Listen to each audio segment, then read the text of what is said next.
Langit cerah dihiasi pelangi, burung berkicau di pagi hari. Indah hidup saling berbagi, zakat sedekah mensucikan diri. Assalamualaikum warahmatullahi wabarakatuh. Hamdan wa syukran lillah, salatan wa salaman ala rasulillah, amma ba'du.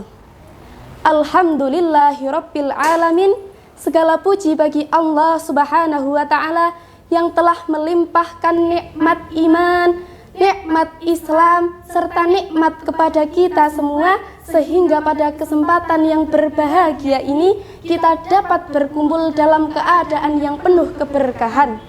Sholawat serta salam semoga senantiasa tercurah kepada junjungan kita Nabi Muhammad sallallahu alaihi wasallam, kepada keluarga beliau, para sahabatnya, serta kepada kita semua sebagai umatnya yang senantiasa mengikuti ajaran beliau hingga akhir zaman.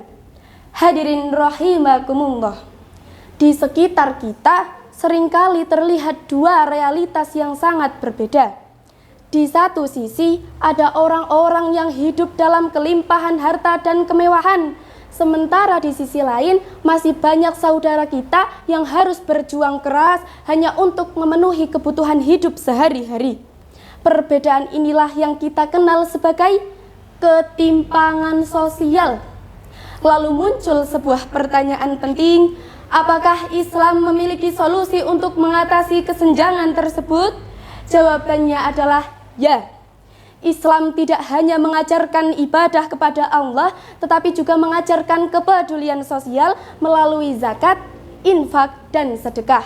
Sebuah sistem yang bukan hanya membersihkan harta, tetapi juga mampu menumbuhkan keadilan dan kesejahteraan dalam masyarakat. Sebagai umat Islam, kita patut bersyukur karena Islam telah memberikan solusi yang sangat jelas untuk mengatasi persoalan tersebut, yakni melalui zakat, infak, dan sedekah. Hadirin yang dimuliakan Allah, zakat merupakan salah satu rukun Islam yang berperan penting dalam membangun kesejahteraan sosial. Zakat bukan hanya ibadah yang bersifat spiritual antara manusia dengan Allah, tetapi juga memiliki dimensi sosial yang sangat kuat. Selain zakat, Islam juga menganjurkan umatnya untuk memperbanyak infak dan sedekah. Kedua amalan yang menjadi wujud nyata kepedulian sosial terhadap sesama. Allah subhanahu wa ta'ala berfirman dalam Al-Quran surah Al-Baqarah ayat 261 yang berbunyi, Mathalul ladzina yunfiquna amwalahum fi sabilillah. Perumpamaan orang yang menafkahkan hartanya di jalan Allah, kamathali habbatin ambatat sab'a sanabil, seperti sebutir benih yang menumbuhkan 7 bulir biji. Fi kulli sumbulatin mi'atu habbah, pada tiap-tiap bulir 100 biji. Ayat ini menunjukkan bahwa setiap harta yang dikeluarkan di jalan Allah tidak akan pernah sia-sia. Bahkan Allah melipat gandakan balasan bagi orang-orang yang gemar bersedekah. Hadirin yang berbahagia, jika zakat, infak, dan sedekah dikelola dan dilaksanakan dengan baik, maka ketimpangan sosial dapat diminimalkan. Harta tidak hanya berputar di kalangan orang kaya saja, tetapi juga mampu dirasakan manfaatnya oleh masyarakat yang membutuhkan, betul? Dalam Al-Quran Allah subhanahu wa ta'ala juga mengingatkan, A'udzubillahi minasyaitonirrajim, Bismillahirrahmanirrahim.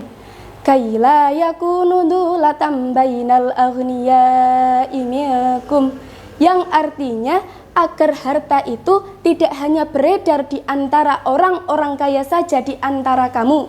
Quran surah Al-Hasyr ayat 7. Ayat ini menunjukkan bahwa Islam sangat memperhatikan keadilan ekonomi dalam masyarakat. Hadirin yang dirahmati Allah, pada masa Rasulullah sallallahu alaihi wasallam dan para sahabat, zakat, infak, dan sedekah terbukti mampu menciptakan kesejahteraan sosial.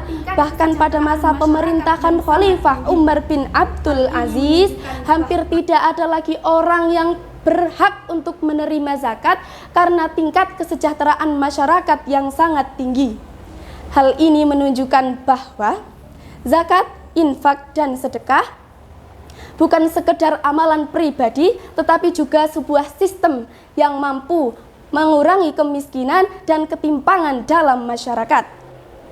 Oleh karena itu, sebagai pemuda muslim, kita memiliki tanggung jawab untuk menumbuhkan semangat berbagi dan kepedulian sosial. Kita dapat memulainya dari hal-hal sederhana, seperti menyisihkan sebagian uang saku untuk bersedekah, membantu orang yang membutuhkan, serta mendukung lembaga-lembaga pengelola zakat yang terpercaya. Hadirin rahimakumullah. Ketimpangan sosial tidak akan pernah hilang jika manusia hanya memikirkan dirinya sendiri. Namun ketika setiap orang memiliki kepedulian dan semangat berbagi, maka kesejahteraan dalam masyarakat akan semakin meningkat. Sebagai penutup, marilah kita menjadikan zakat, infak, dan sedekah sebagai bagian dari gaya hidup kita, karena dengan berbagi, kita tidak hanya membantu orang lain, tetapi juga membersihkan harta dan mendekatkan diri kepada Allah Subhanahu wa Ta'ala. Semoga kita semua termasuk orang-orang yang berhak, orang-orang yang gemar dalam bersedekah, dan menjadi bagian dari solusi dalam mengatasi ketimpangan sosial di masyarakat. Amin Allahumma amin. Apabila saya terdapat kesalahan dalam penyampaian, saya mohon maaf yang sebesar-besarnya. Ungdur makola wala tangdur makola. Lihatlah apa yang dibicarakan, jangan lihat siapa yang bicara. Wallahul muwafiq ila aqwamit thoriq. Al-afu minkum. Wassalamu alaikum warahmatullahi wabarakatuh.